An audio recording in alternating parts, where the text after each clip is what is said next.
నమస్తే. ఇంకొక వీడియో ఒక స్వామీజీ గారు మాట్లాడుతున్నటువంటి ఒక వీడియో దాని మీద మాట్లాడదాం. అంటే నేను ఎందుకు మాట్లాడుతున్నానంటే, నేను జనరల్గా ఈ టీటీడీకి సంబంధించిన అవాయిడ్ చేస్తున్నాను కదా. నేను యాక్చువల్గా అవాయిడ్ చేస్తున్నా. టీటీడీకి సంబంధించిన ఏమన్నా ఇన్ఫర్మేషన్ నాకు వాట్సాప్లో వచ్చిన, ఏమన్నా యూట్యూబ్లో అక్కడ కనిపించినా కూడా రోజు ఏంటని వదిలేస్తున్నా. సడన్గా ఒక థంబ్నెయిల్ కనిపించింది అనుకో, క్లిక్ చేస్తున్నా. థంబ్నెయిల్ దేని మీద అంటే ఇప్పుడు మనల్ని కామెంట్ చేసేటట్టుగా నాకు అనిపించిందని క్లిక్ చేస్తున్నా. క్లిక్ చేస్తే లోపలికి వెళ్తే అది మన కామెంట్ ఉంటుందన్నమాట. ఓకే, ఇప్పుడు ఏబిఎన్ ఆంధ్రజ్యోతిలో ఒక థంబ్నెయిల్ చూసా. నీ బైబిల్లో రాసుకో జగన్ అని ఉంది థంబ్నెయిల్. ఏమనుంది? నీ బైబిల్ మీద రాసుకో జగన్ అని ఉంది ఏబిఎన్ ఆంధ్రజ్యోతి.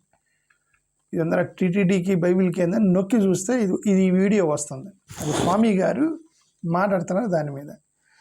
ఆ కథ ఏంటంటే, ఈ స్వామి గారు రాసిన కథ ఏంటంటే, సమ్మరీ చేశారు. భగవద్గీతని పిల్లలకు అర్థమయ్యే విధంగా సమ్మరీ చేశారనేది గొడవట. చంద్రబాబు నాయుడు గారు, పవన్ కళ్యాణ్ గారు మేనిఫెస్టో రిలీజ్ చేసినప్పుడు, కూటమి మేనిఫెస్టో రిలీజ్ చేసినప్పుడు 45 నిమిషాలు మాట్లాడారు మేనిఫెస్టో మీద.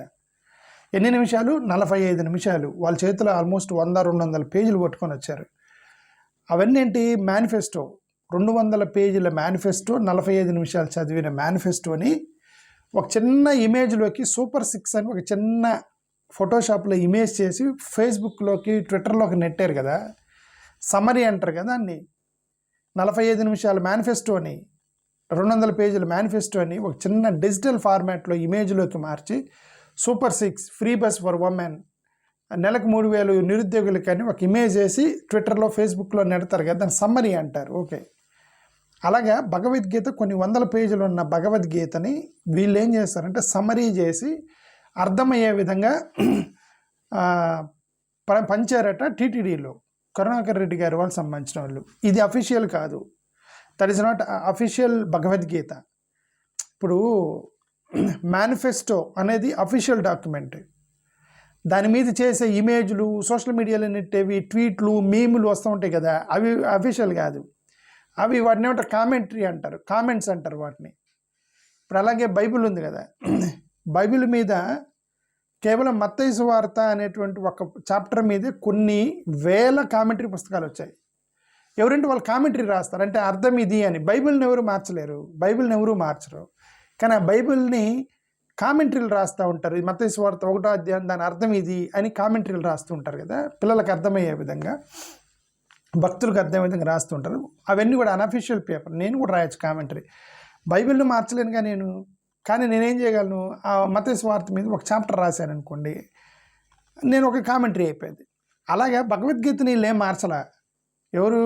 ఈ వైఎస్ఆర్సీపీఎల్ కానీ, కరుణాకర్ రెడ్డి గారు కానీ, సుబ్బారెడ్డి గారు కానీ ఎవరైతే ఇది చేశారో వాళ్ళు భగవద్గీత జోలికి వెళ్ళలేదు, ఎవరు వెళ్ళలేరు, వెళ్ళాలనుకుని వెళ్ళలేరు కూడా. ఎందుకంటే ఫిక్స్ అయిపోయింది కదా భగవద్గీత అనేది.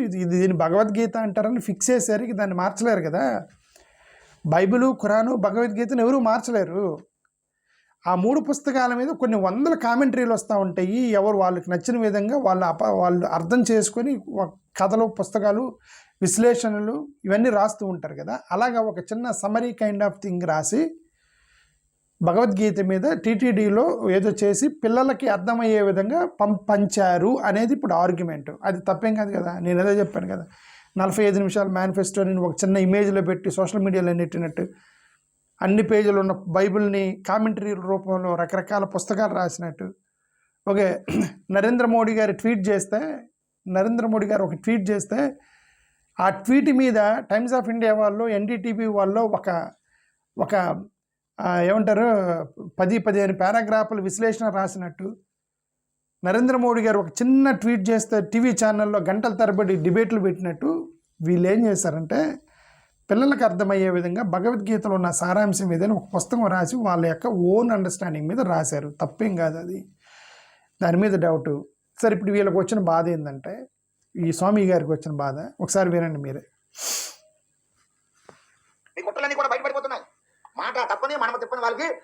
నేను కొద్ది స్పీడ్ 1.5 స్పీడ్లో రన్ చేస్తాను, ఎందుకంటే 6 నిమిషాలు ఉంది, మొత్తం మనం వినలేము. అది కూడా చూడండి, మహనీయులు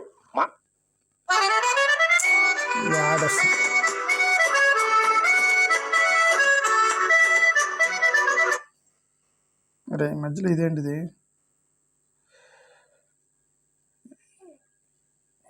చూడండి, మహనీయులు మాట తప్పని మనమ చెప్పని మహనీయులకు బాసటగా నిలుస్తుందట భగవద్గీత. అంటే జగన్మోహన్ రెడ్డి గారు మహనీయులు హిందూ ధర్మం మీద మాట తప్పని. ఇదిగోండి, ఆందోళన కూడా చేసే ఉన్నది మీడియా మిత్రులందరూ కూడా దయచేసి ప్రజలందరికీ కూడా తెలియాలి. ఎక్కడైనా భగవద్గీతలో మాట తప్పని మనమ తప్పని అనే మాట ఎక్కడైనా వస్తుందండి? ఏ శ్లోకంలో కానీ ఏ అధ్యాయంలో కానీ 18 అధ్యాయాలు ఉన్నాయి. అర్జున విషాద యోగము, సాంఖ్య యోగము, కర్మయోగము, అలాగే జ్ఞాన యోగము, కర్మ సన్యాస యోగము, ఆత్మ సంయమన యోగము, అక్షర పరబ్రహ్మ యోగము, విభూతి యోగము, విశ్వరూప సందర్శన యోగము, శ్రద్ధాత్ర విభాగ యోగము, మోక్ష సన్యాస యోగము, పురుషోత్తమ ప్రాప్తి యోగము, 18 అధ్యాయాలు ఉన్నాయండి. ఎక్కడ దైవాసుర సంపత్తి విభాగ యోగము, 18 అధ్యాయాలు భగవద్గీత. ఇప్పుడు ఈయన చెప్పాడు కదా కొన్ని యోగాలు, ఒకటైనా మీకు అర్థమైందా? అర్థం కాలేదనే అర్థమయ్యే భాషలో వాళ్ళ పిల్లలకి రాశారు. ఓకే, ఇప్పుడు నేను కొన్ని యోగాలు చెప్పారు, టకటక సంస్కృత పదాలు చెప్పారు, మీకు అర్థం కాలేదు కదా, నాకు అర్థం కాలే, వాళ్ళకి అర్థం కాలేదని అర్థమయ్యే భాషలో వాళ్ళు ఏదో చెప్పడానికి ప్రయత్నం చేశారు. ఆ టీటీడీలో బోర్డు మెంబర్లు కలిపి, టీటీడీ బోర్డు మెంబర్లు తీసుకున్న నిర్ణయం. జగన్ గారు ఏం చేశారు? ఏంటది? జగన్ చేసేది ముఖ్యమంత్రి చేస్తారని టీటీడీలో. అసలు టీటీడీకి జగన్కి సంబంధం, ముఖ్యమంత్రికి టీటీడీకి సంబంధం లేదండి. ఒక పొలిటికల్ పార్టీ టీటీడీ బోర్డు మెంబర్ని నామినేట్ చేస్తాడు అంతే.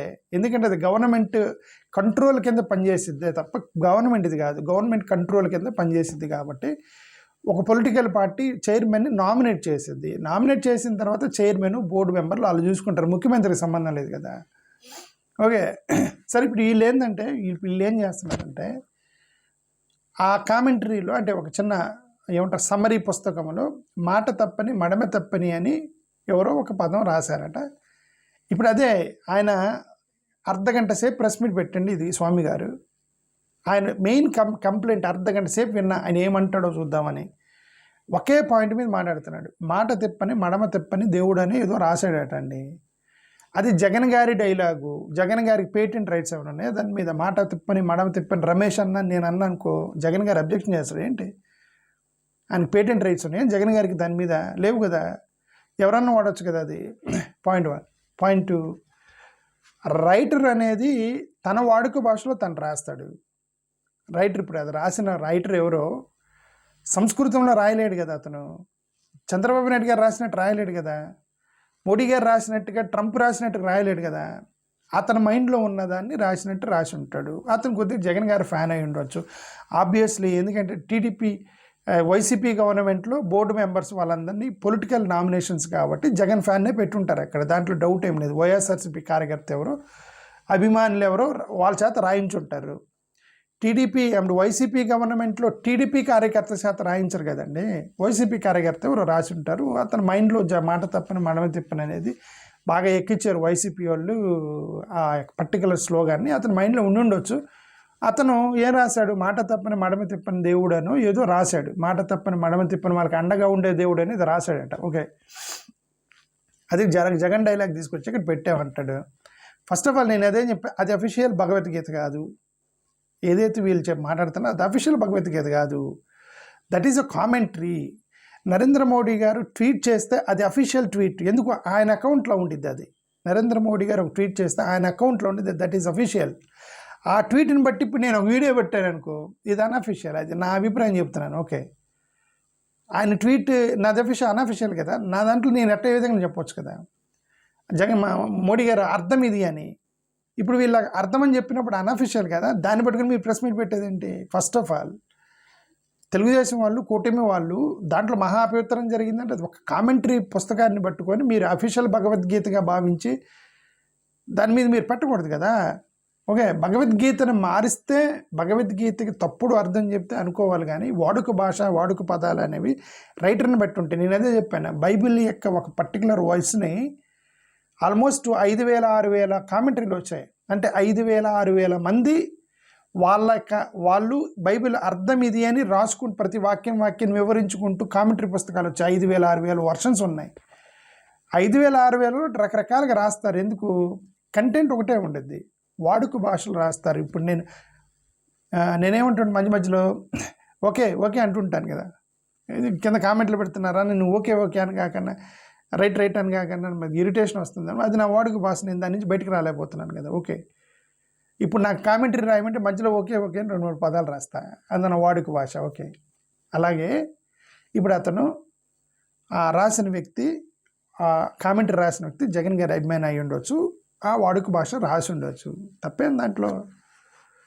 Okay, that is not official Bhagavad Gita. దాని మీద మీరు ప్రెస్ మీట్ పెట్టేది ఉంది, అవసరం లేదు కదా. ట్విస్ట్ చేస్తే మీరు మాట్లాడాలి, అంటే వాక్యానికి తప్పుగా అర్థం చెప్తే మీరు మాట్లాడాలి, వాడుక భాష మీద మీరు పెట్టకూడదు. చంద్రబాబు నాయుడు గారు యువకులకి నిరుద్యోగులకి 3,000 రూపాయలు భత్యం ఇస్తా అన్నాడు అనేది బస్ ఫండమెంటల్ ఒక ప్రామిస్ చేస్తే, చంద్రబాబు నాయుడు గారు 3,000 రూపాయలు ఫైన్ వేస్తానన్నాడని నేను రివర్స్ రాశాను, 3,000 ఇస్తానన్నది ఫైన్ వేస్తానన్నాడు రివర్స్ రాశానుకో, అది వక్రీకరించడం అంటారు దాన్ని. చంద్రబాబు నాయుడు గారు నిరుద్యోగులకి అనే దాన్ని తీసేసి చంద్రబాబు నాయుడు గారు ఉద్యోగం లేని వాళ్ళకి 3,000 ఇస్తాను అంటే కంటెంట్ సేమ్ కదా, బట్ నా భాషలో నేను రాశాను కదా. అలాగే వీళ్ళు భగవద్గీత రాశారు, తప్పేం లేదా నేనైతే అనుకుంటున్నా. దాని గురించి ఇంత పెద్ద ప్రెస్ మీట్ అవసరం లేదు, రాజకీయం చేస్తున్నారని నేను అనుకున్నా. సరే, నేను ఎందుకు మాట్లాడుతున్నాను దీని గురించి, మధ్యలో బైబిల్ గెస్ట్ ఎంట్రీ ఉందో దీంట్లో, అది చూద్దాం. బైబిల్ గెస్ట్ ఎంట్రీ ఉందో. సంపత్తి భాగ యోగము 18 అధ్యాయాలు భగవద్గీత, ఎక్కడ కూడా ఈ మాట ఉన్నదండి? ఏ శ్లోకంలోనైనా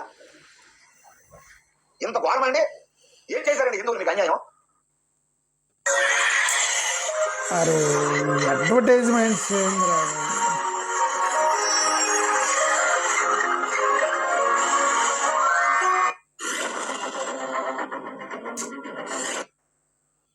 సంపత్తి భాగ యోగము 18 అధ్యాయాలు భగవద్గీత, ఎక్కడ కూడా ఈ మాట ఉన్నదండి?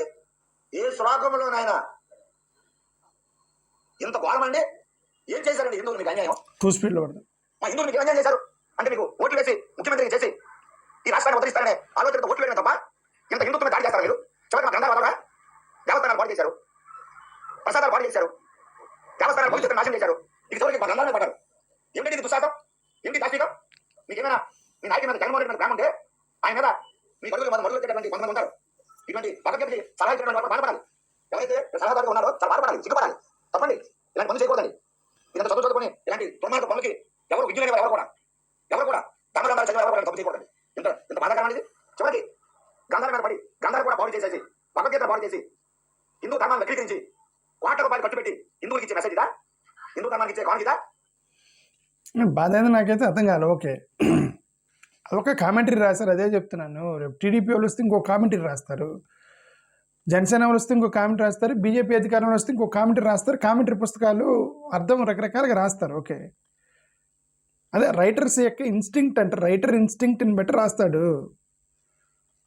హిందూ ద్రోహులుగా, హిందూ ధర్మ విధ్వంసులుగా, దేవాలయం మీద దాడులు చేసిన గజనీ గోరీ మహమ్మదుగా మీరు నిలిచిపోవాలని ఉద్దేశం? వాళ్ళు దేవాలయం మీద దాడులు చేశారండి, గజనీ మహమ్మద్, గోరీ మహమ్మద్. కానీ మా గ్రంథాల మీద దాడులు చేయలే, మా గ్రంథాన్ని అబద్ధం చేయలే. కానీ మీరు చివరికి మా భగవద్గీతను కూడా కల్తీ చేశారు. ఎంత దారుణం అండి, ఎంత బాధాకరం అండి. ఇంకా చాలా విషయాలు ఉన్నాయండి భగవద్గీతలో, అవన్నీ చదివి చెప్పాల్సినటువంటి సమయం చాలా అవుతుంది. వారి ఇష్టాలు కూడా వారి నాయకుడు పొగుడుకుంటూ శ్రీకృష్ణ పరమాత్మ పొగుడుతున్నట్టు లేదు.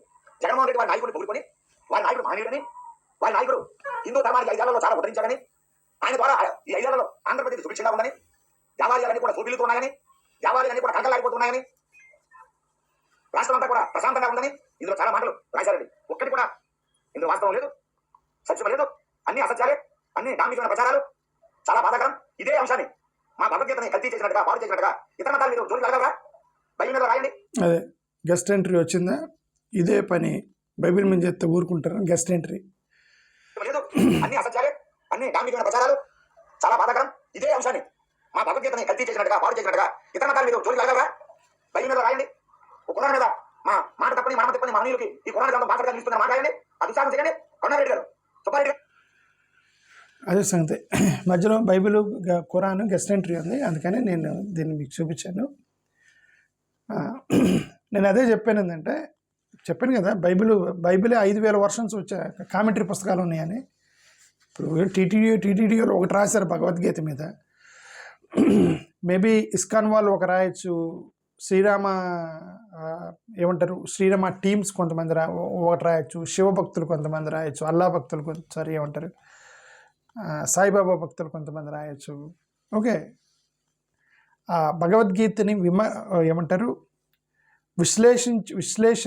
విశ్లేషణ చేసే విధానంలో ఒక్కొక్క స్వచ్ఛంద సంస్థ, శ్రీరాముని స్వచ్ఛంద సంస్థ, శ్రీకృష్ణ ఇస్కాన్ లాంటి వాళ్ళ స్వచ్ఛంద సంస్థ, సాయిబాబా గారి స్వచ్ఛంద సంస్థ, వాళ్ళు కూడా విశ్లేషణలు రాస్తుంటారు భగవద్గీత మీద. వాళ్ళందరూ ఒక విధంగా రాయరు కదా. అలాగా వైసీపీ ప్రభుత్వంలో ఉన్నటువంటి వీళ్ళు ఒక పుస్తకం రాశారు. అది వాళ్ళు రాసినట్టుగా ఉండేది కదా. ఇస్కాన్ వాళ్ళు రాసినట్టు రాయరు కదా. వాళ్ళ గవర్నమెంట్లో రన్ అవుతున్నటువంటిది కదా అది. ఓకే, కాబట్టి మాట తెప్పని మడమ తెప్పని అనేది ఒక పదాన్ని ఇప్పుడు ఇదంతా రచరచ చేస్తున్నారు. అది సంగతి. అది సరే, చేస్తే చేశారు, మధ్యలో ఈ గెస్ట్ ఎంట్రీ ఎందుకన్నది. మీ బైబిల్ అయితే మీరు ఇట్లా ఊరుకుంటారంటే నేను అదే చెప్పాను. 5,000 వర్షన్లు వచ్చిన బైబిల్ మీద. గతంలో పవన్ కళ్యాణ్ అన్నాడు, మీరు క్రిస్టియన్స్ అని అంటూ ఊరుకుంటారా అని. క్రిస్టియన్స్ రోజు మీద అంటున్నారు కదా, రోజు చర్చిల మీద రాళ్ళేస్తున్నారు కదా, రోజు పాస్టర్ల మీద దాడులు చేస్తున్నారు కదా. ఓకే, చాలామంది పాస్టర్లు సజీవంగా కాల్చిపడేసి చంపేసి రోడ్ల పక్కన పడేస్తున్నారు కదా. ఇదంతా చేస్తున్నారు కదా క్రిస్టియన్స్ మీద. ఇంకా వీళ్ళకేదో ఫేవర్ చేస్తున్నాడు. యాక్చువల్ తన్నులు తినేది క్రిస్టియన్స్, హింసించబడేది క్రిస్టియన్స్. మళ్ళీ వీళ్ళకి ఫేవర్ చేస్తున్నట్టు మీ క్రిస్టియన్స్ అయితే ఊరుకుంటారా? వాళ్ళకు క్రిస్టియన్స్ ఊరుకోబట్టే కదా ఇన్ని జరుగుతున్నాయి. వాళ్ళ అహింస అనేది బైబిల్ చెప్తుందని మాకెందుకని పాస్టర్లు మొత్తం ప్రార్థనలు చేస్తున్నారు. వాళ్ళంతే ప్రార్థన చేస్తామంటున్నారు వాళ్ళు. ఓకే, ముస్లిమ్స్ కంప్లైంట్ ఏంటి క్రిస్టియన్స్ మీద? ఇదిగో భయ మా జోలికి వస్తే మేము ఊరుకోమంటారు ముస్లిమ్స్. కానీ మీ క్రిస్టియన్స్ ఎందుకు ఊరుకుంటున్నారు? మిమ్మల్ని తిడతంటే వెంటబడి కొడతంటే అని క్రిస్టియన్స్ అంటున్నారు కదా. వీళ్ళు ఏం చేయరు, అయినప్పుడు కూడా మీరు వాళ్ళైతే ఊరుకుంటారా అని అంటే వీళ్ళు దుర్మార్గులు చేయటం. ఎవరిని? అహింసావాదులైనటువంటి క్రైస్తవ సమాజాన్ని దుర్మార్గులు చేయటం అంటారు దాన్ని. మీ వాళ్ళు అయితే ఊరుకోరు, మా వాళ్ళు అయితే ఊరుకుంటారు అని అంటే వాళ్ళకి అది ఊరుకుంటుంది. మీరు వెంటబడి కొట్టినా, చర్చిల మీద దాడులు చేసినా, సర్టిఫికేట్లు పీకేస్తాను హింసించినా. ఇది నాకు ఇందాక ఒక మెసేజ్ వచ్చింది, ఎక్కడో మండల ఆఫీసులో సర్టిఫికేట్ ఇవ్వట్లేదన్నాను. ప్రదీప్ని ఒక ఫార్వర్డ్ చేస్తే, ప్రదీప్ అది ఎందుకు ఇవ్వలేదో కనుక్కో నువ్వు, దాని మీద రీసెర్చ్ చేస్తున్నాడు ప్రదీప్. అది ఎందుకు ఇవ్వలేదు, మండల ఆఫీసులో సర్టిఫికేట్ ఇవ్వలేదు ఎస్సీ క్యాండిడేట్కి.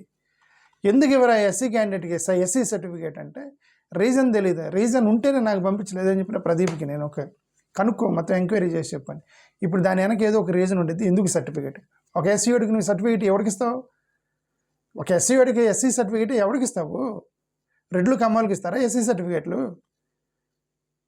ఇదంతా ఇప్పుడు హింసించబడేది వీళ్ళు. మళ్ళీ వాళ్ళైతే ఊరుకుంటారా అంటే వాళ్ళనే కదా హింసించబడుతుంది. వాళ్ళని ఎందుకు గెస్ట్ ఎంట్రీ లాగటం ఎందుకు మీ గొడవలు అనేది నా ఉద్దేశం. అది. థ్యాంక్ యూ, నమస్కారం.